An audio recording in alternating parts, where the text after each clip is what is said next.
Assalamualaikum warahmatullahi wabarakatuh. Saya Nur Atika Syakira binti Muhammad, nombor matrik 051550. Tajuk yang kami akan bentangkan adalah seni bina rumah tradisional Melayu. Saya akan memulai dengan asal usul rumah tradisional Melayu. Rumah tradisional atau dikenali rumah tradisional Melayu adalah sebahagian warisan seni bina Malaysia yang mempunyai nilai yang tersendiri. Seni bina terawal yang didirikan di gugusan Kepulauan Nusantara ialah rumah tradisional Melayu. Proses transformasinya telah berlaku sejak ribuan tahun dahulu. Seni bina rumah ini direka berdasarkan penggunaan dan perluasan ruang mengikut keperluan semasa dan adaptasi cuaca serta penggunaan bahan binaan. Cara hidup dan sikap terbuka orang Melayu ini menjadi lambang dalam seni bina rumah tradisional ini. Jadi, seni bina rumah Melayu ini dipengaruhi oleh sosial budaya orang Melayu itu sendiri. Rumah Melayu ini diperbuat daripada kayu. Tiangnya juga diperbuat daripada kayu. Selain itu, dinding juga diperbuat daripada kayu dan juga ayaman bulu serta beratapkan nipah atau rumbia dan kayu. Tikar yang direka oleh orang Melayu ini mempunyai pengaliran udara yang secukupnya kepada rumah supaya rumah tidak mempunyai haba yang panas.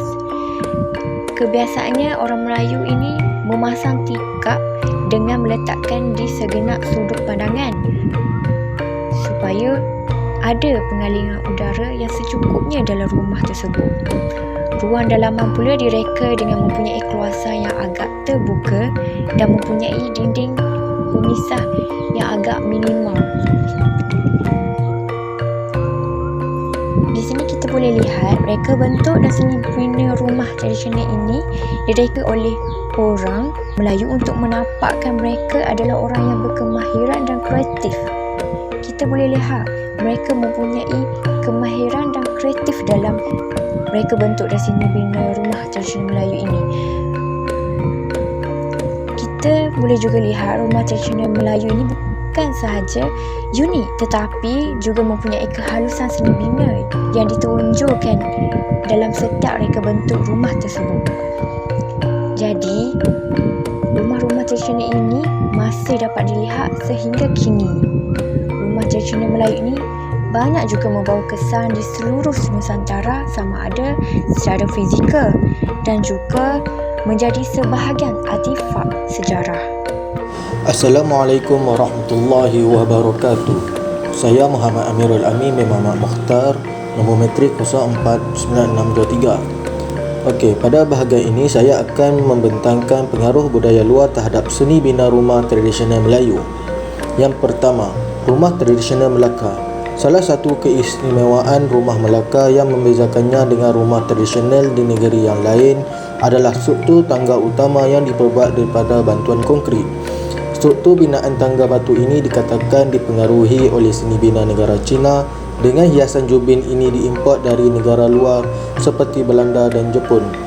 Bagi memelihara warisan ini, terdapat beberapa rumah tradisional ini telah dijaga rapi oleh Perbadanan Muzium Melaka bagi memastikan warisan rumah tradisional Melaka ini tidak lapuk ditelan zaman. Yang kedua, rumah Melayu Sarawak. Keunikan yang dapat dilihat dari rekaan bentuk rumah ini adalah rumah ini dibina dengan tiang rumah yang tinggi dengan jarak beberapa meter dari tanah.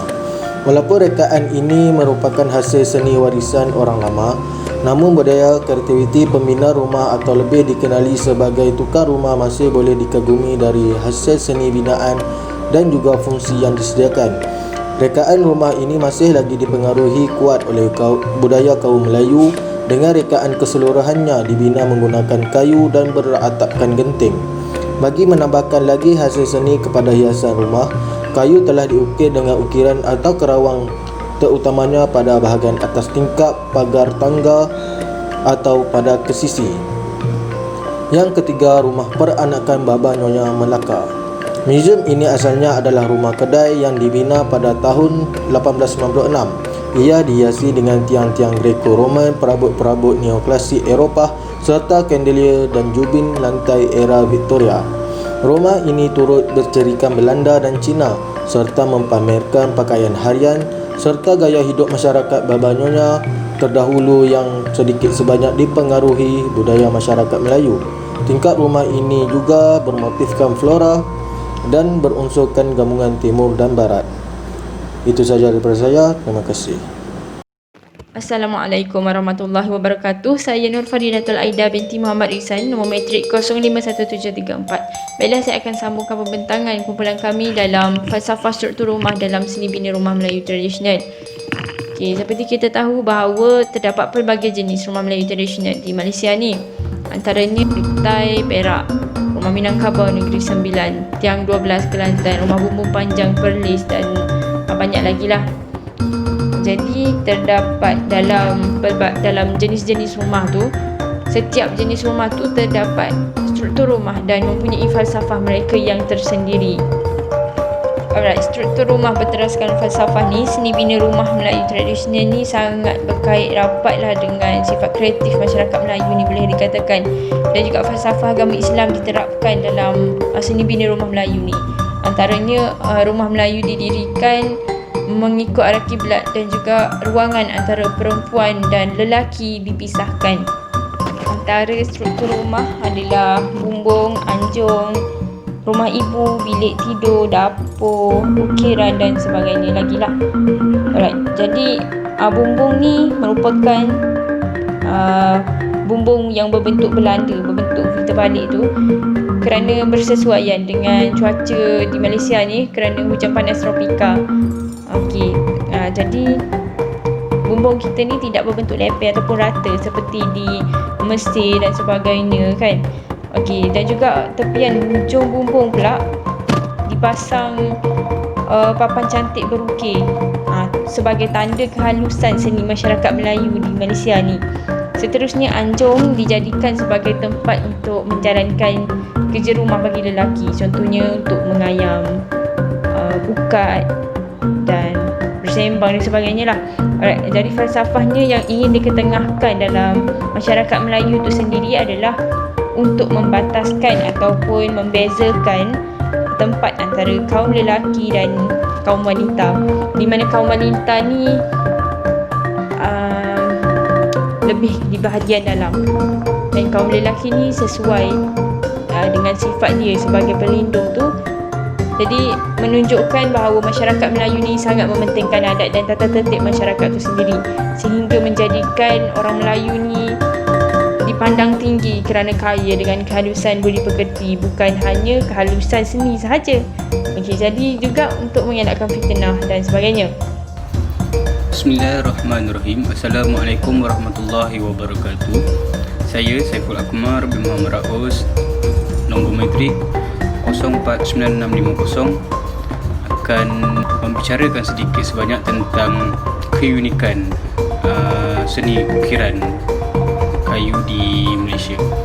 Ukiran kayu adalah satu seni kraftangan yang telah lama wujud di kalangan masyarakat Malaysia, terutama bagi masyarakat Melayu. Kerana apa? Kerana di Malaysia terdapat terlalu banyak hasil kayu kayan, iaitu lebih kurang 3,000 spesies kayu kayan di negara kita. Jadinya, dengan hasil kayu kayan yang banyak itu telah diadaptasi dan diinterpretasikan oleh masyarakat Melayu menjadi sebuah seni, iaitu seni ukiran. Seni ukiran merupakan hasil tradisi yang terulung bagi masyarakat Melayu. Sejarah seni ukir di tanah Melayu dalam catatan-catatan sejarah lama dikatakan telah mula ada dalam negara ini sejak lebih 500 tahun yang dulu.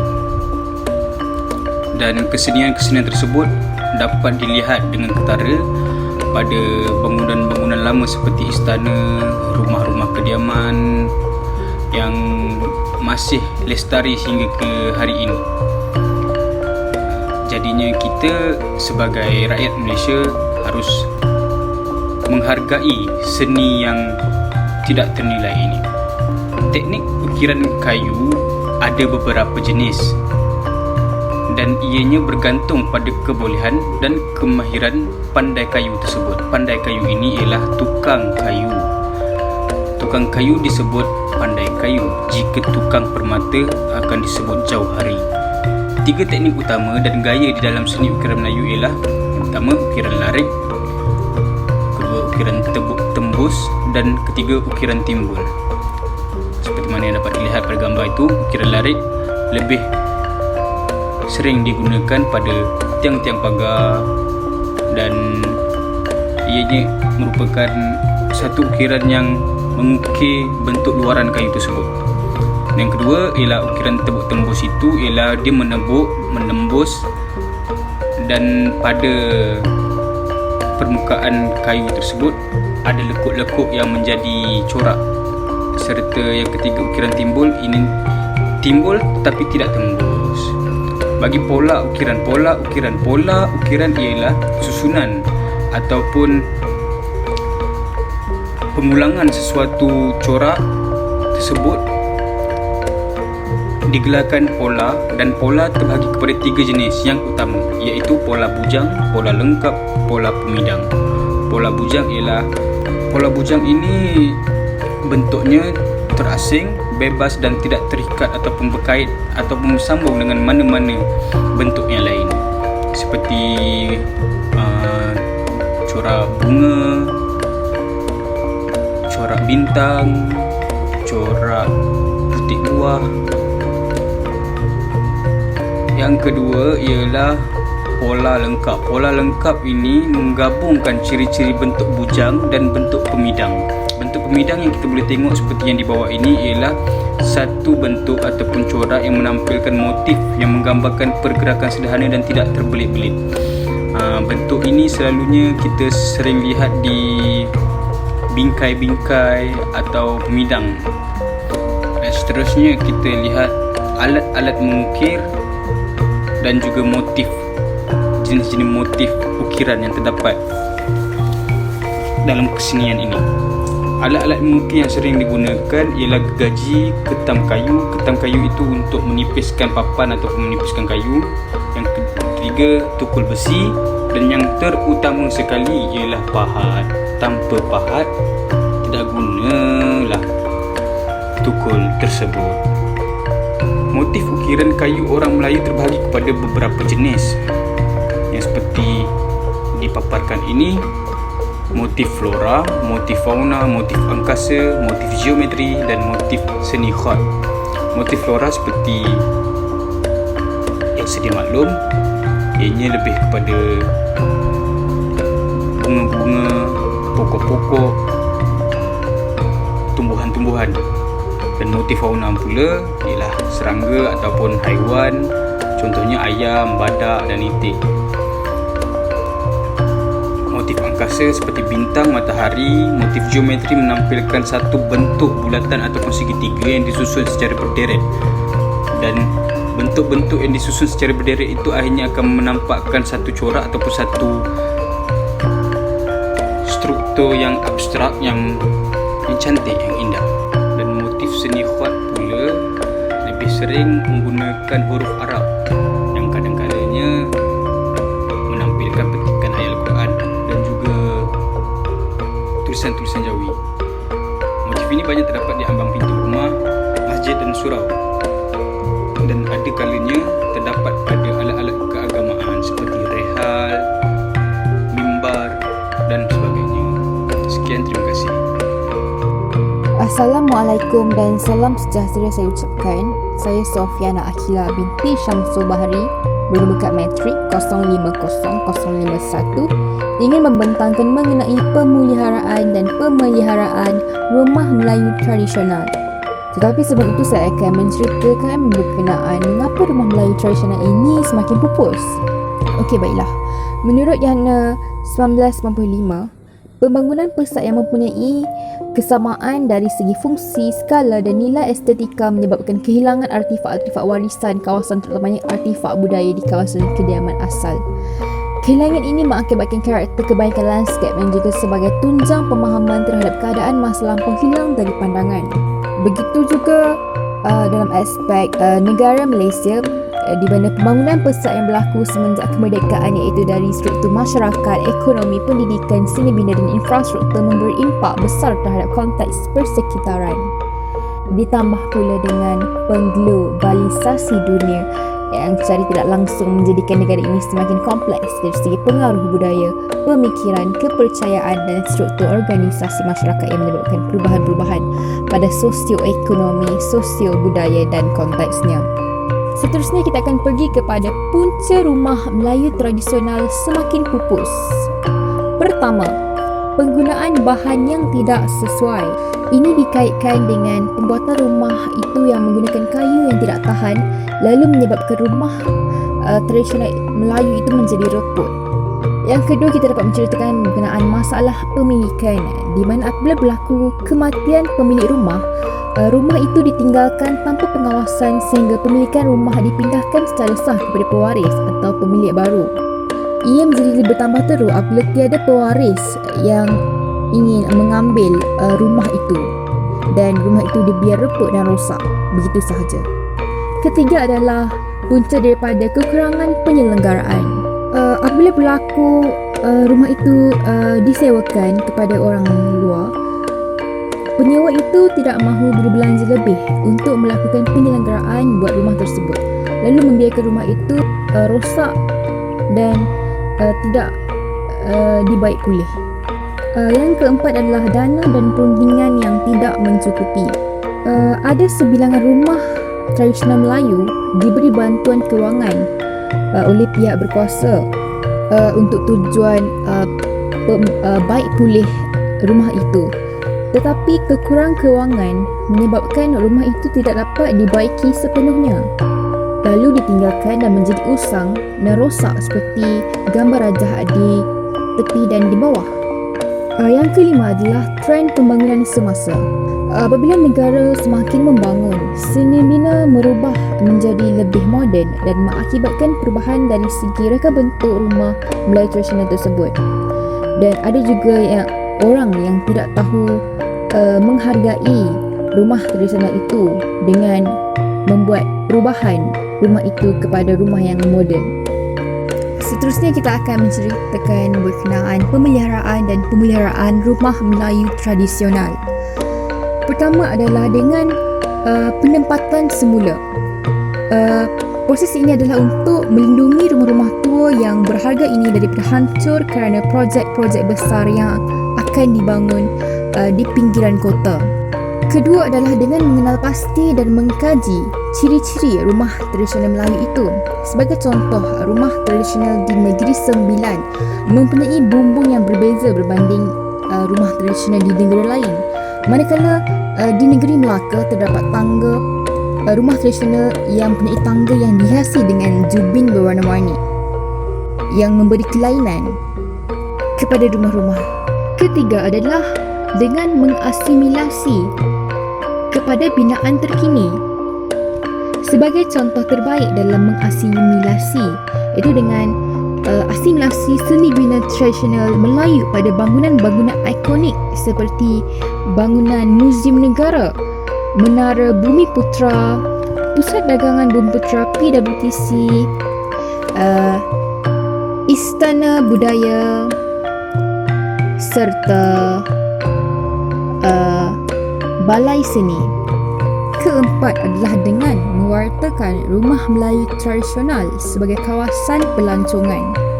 Konsep ini merupakan kaedah yang digunakan bagi memperlihatkan keunikan yang kita miliki kepada pelancong-pelancong asing.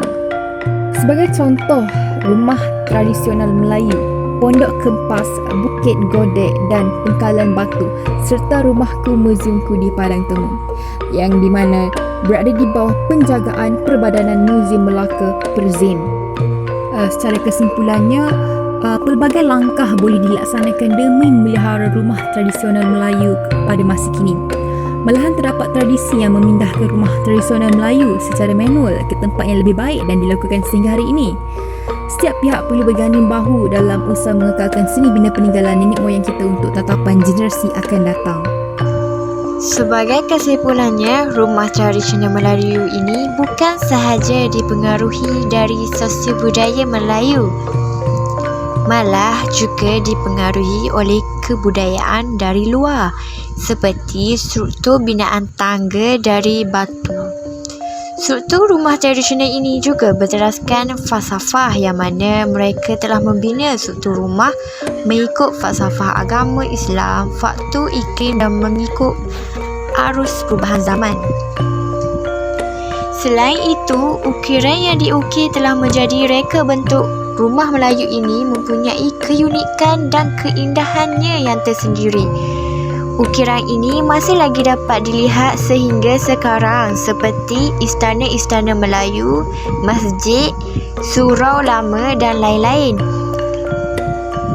Mereka mempunyai kemahiran dalam mengukir dengan menggunakan teknik ukiran dan pola ukiran untuk menjadikan sebuah ukiran yang indah. Oleh itu, kita perlu membuat suatu perubahan dan kerjasama dalam pemeliharaan dan pemeliharaan rumah Melayu tradisional agar keunikan reka bentuk rumah tradisional Melayu tetap kekal dan tidak ditelan oleh dek zaman.